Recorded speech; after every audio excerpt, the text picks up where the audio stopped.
Ayo. Labu ya. Ya. Assalamualaikum warahmatullahi wabarakatuh. Waalaikumsalam.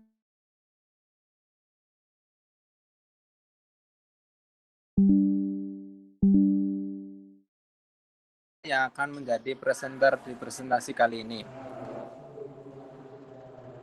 Dan ini adalah kelompok 11 yang beranggotakan saya sendiri dan rekan saya Ica Damayanti. Selanjutnya, untuk mempersingkat waktu, saya persilakan untuk Ica mempresentasikan materinya. Kasus seorang laki-laki berusia 33 tahun dirawat rumah penyakit dalam keadaan sakit perut dan BAB cair. Hasil pengajian pasien mengalami mual dan muntah, nafsu makan menurun, frekuensi bab 6 kali dalam sehari, bising usus 20 kali per menit, membran mukosa kering, turgo kulit menurun. Untuk diagnosa keperawatannya ada 3. Yang pertama, disfungsi motolitas gastrointestinal berhubungan dengan makanan kontamina, ditandai dengan merasa mual, muntah, diare. 2. Hipofemia berhubungan dengan kehilangan cairan, ditandai dengan turgo kulit menurun, membran mukosa kering. 3. Defisit nutrisi berhubungan dengan faktor psikologis, misalnya keengganan untuk makan, ditandai dengan nyeri abdomen, nafsu makan menurun. Rencana keperawatan. Diagnosa keperawatan. Disfungsi motolitas gastrointestinal berhubungan dengan makanan kontamina, ditandai dengan merasa mual, muntah, diare. Kriteria hasil. Setelah dilakukan intervensi selama 24 jam, maka fungsi gastrointestinal membaik dengan kriteria hasil mual menurun, muntah menurun, diare menurun. Dan selanjutnya intervensi. Untuk tindakannya yaitu pertama observasi, yaitu identifikasi status nutrisi, monitor asupan makanan, monitor hasil pemeriksaan laboratorium, identifikasi penyebab diare, misalnya inflamasi gastrointestinal, iritasi gastrointestinal, proses infeksi, malabrasi, anestetas, stres, efek obat-obatan. Identifikasi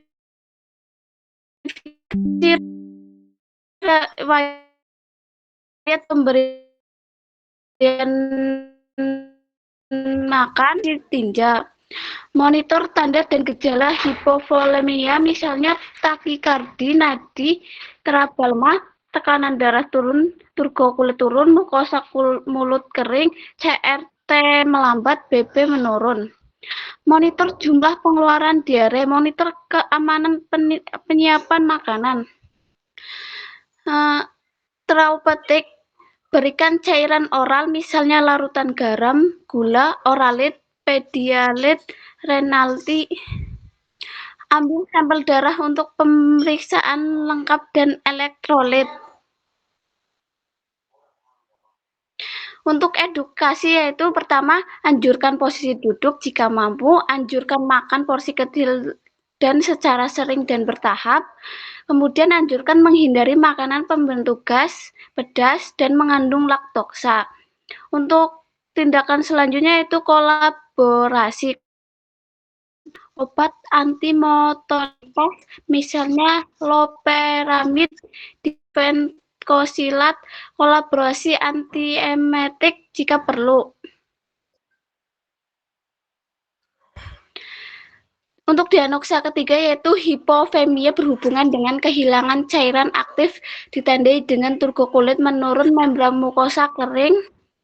Dan untuk kriteria hasil, setelah dilakukan intervensi selama 24 jam, maka status cairan membaik dengan kriteria hasil, turgo kulit membaik, membran mukosa lembab atau meningkat, Dan untuk intervensi, untuk tindakannya itu observasi, yaitu pemeriksaan tanda dan gejala hipofemia, misal frekuensi nadi meningkat, nadi teraba lemah, tekanan darah menurun, tekanan nadi menyempit, turgo kulit menurun, membran mukosa kering, volume urin menurun, hematokorit meningkat, haus, dan lemah.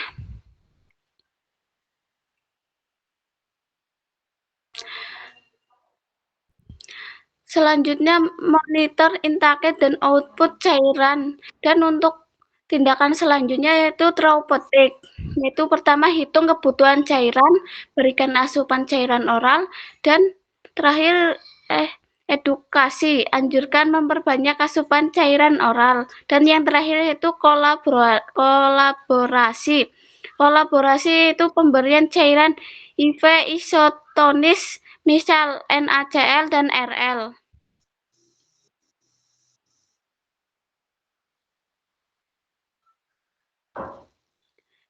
Dan untuk diagnosa terakhir yaitu defisit nutrisi berhubungan dengan faktor psikologis, misalnya keengganan untuk makan ditandai dengan nyeri abdomen, nafsu makan menurun. Dan untuk kriteria hasil, setelah dilakukan intervensi selama 24 jam, maka status nutrisi membaik dengan kriteria hasil, nafsu makan membaik, nyeri abdomen menurun. Dan untuk intervensinya itu tindakan yang pertama itu observasi, identifikasi lokasi, karakteristik, durasi, frekuensi, kualitas, intensitas nyeri, identifikasi skala, identifikasi respon nyeri nonverbal, monitor efek samping pengguna analgetik, dan identifikasi makanan yang disukai, dan monitor asupan makanan.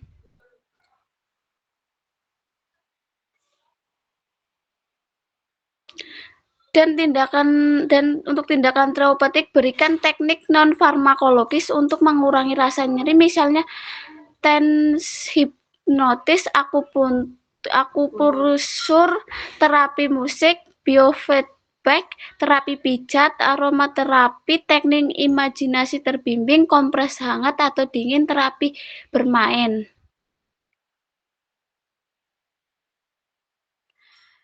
Selanjutnya, pertimbangan jenis dan sumber nyeri dalam pemilihan strategi meredakan nyeri. Berikan suplemen makanan jika perlu. Dan untuk tindakan yang terakhir yaitu edukasi. Jelaskan penyebab, periode, dan pemicu nyeri. Ya, itulah tadi presentasi dari kelompok 11. Mohon maaf bila ada kesalahan atau kekeliruan dalam menjelaskan materi. Kami akhiri. Wassalamualaikum warahmatullahi wabarakatuh. Waalaikumsalam warahmatullahi wabarakatuh. Warahmatullahi wabarakatuh.